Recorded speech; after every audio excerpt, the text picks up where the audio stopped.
नमस्कार साथियों, नमस्कार प्यारे बच्चों। मैं हूँ किरण सिंह।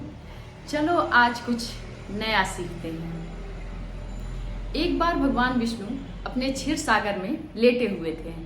तभी देवर्षि नारद वहां पर पहुंचते हैं और भगवान विष्णु से पूछते हैं कि प्रभु आपका सबसे प्रियतम भक्त कौन है पृथ्वी लोक पे।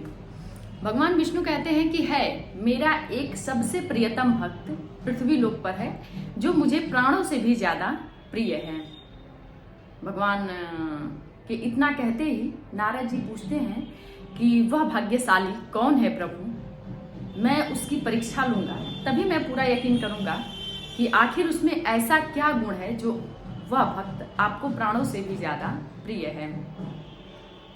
भगवान विष्णु बताते हैं कि वह एक किसान है और यह भी बताते हैं कि वह कहाँ रहता है। नारद जी वहां पहुंच जाते हैं और जाकर के उस किसान की परीक्षा लेते हैं।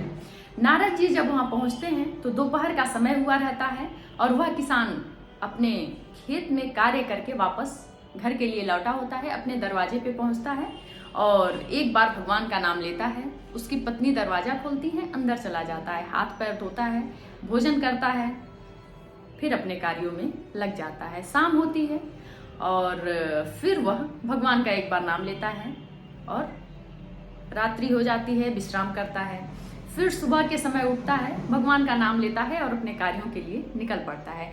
ये सारी प्रक्रियाओं को नारद जी देखते हैं और इस प्रक्रिया को लगभग वह कई दिनों तक लगातार देखते हैं और सोचते हैं कि दिन भर में केवल 3 बार इस किसान ने पूरे दिन में केवल और केवल 3 बार भगवान का नाम लिया, सुबह, दोपहर और शाम को।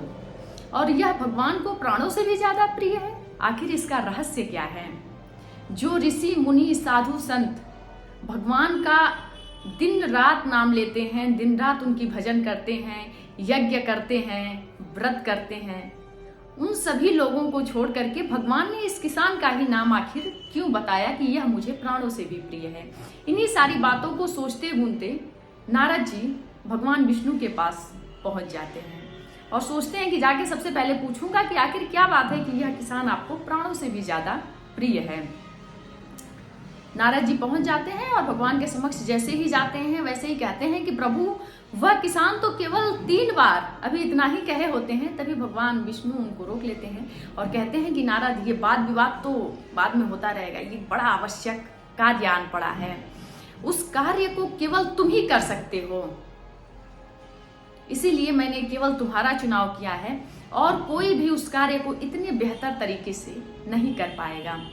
नारद जी कहते हैं कि प्रभु पहले बात तो सुन लीजिए। भगवान कहते हैं कि नारद, इस बात पे विवाद बाद में कर लेंगे, इस पे चर्चा बाद में कर लेंगे, अभी जो कार्य आन पड़ा है उसको पूरा कर दो। नारद जी कहते हैं कि ठीक है, बताइए। भगवान उनको तेल से भरा हुआ एक पात्र देते हैं जो एकदम पूरा भरा रहता है और भगवान विष्णु कहते हैं नारद जी से कि शर्त ये है कि इस तेल के पात्र को लेकर के जाइए और पूरे पृथ्वी की परिक्रमा करके आइए, लेकिन एक बूंद भी तेल कहीं गिरना नहीं चाहिए। बड़े ध्यान से इस तेल को लेकर के जाना है, तेल से भरे हुए पात्र को, और कहीं भी एक बूंद नहीं गिरना चाहिए और पूरी पृथ्वी की परिक्रमा करके आइए। नारद जी कहते हैं कि ठीक है प्रभु। नारद जी उस तेल के पात्र को लेकर के निकलते हैं और जाते हैं, पूरी पृथ्वी की परिक्रमा करके वापस जाते हैं और जाकर के खुश होकर के बताते हैं भगवान विष्णु को कि प्रभु देखिए, मैंने पूरी पृथ्वी की परिक्रमा कर ली और एक बूंद भी तेल कहीं गिरने नहीं दिया। जैसे ही नारद जी इस बात को बता रहे होते हैं, भगवान विष्णु उनसे पूछ पड़ते हैं कि नारद, जब आप इस तेल के पात्र को लेकर के घूम रहे थे, जा रहे थे, तो आपने कितनी बार अपने इष्ट का नाम स्मरण किया, कितनी बार आपने मेरा नाम लिया? नारद जी ने कहा कि प्रभु कैसे नाम लेता, कार्य तो आपने ही दिया था, तो मैं आपका नाम कैसे ले पाता? क्योंकि यदि मैं नाम लेता मेरा ध्यान इधर उधर चला जाता, पात्र से तेल गिर सकता था।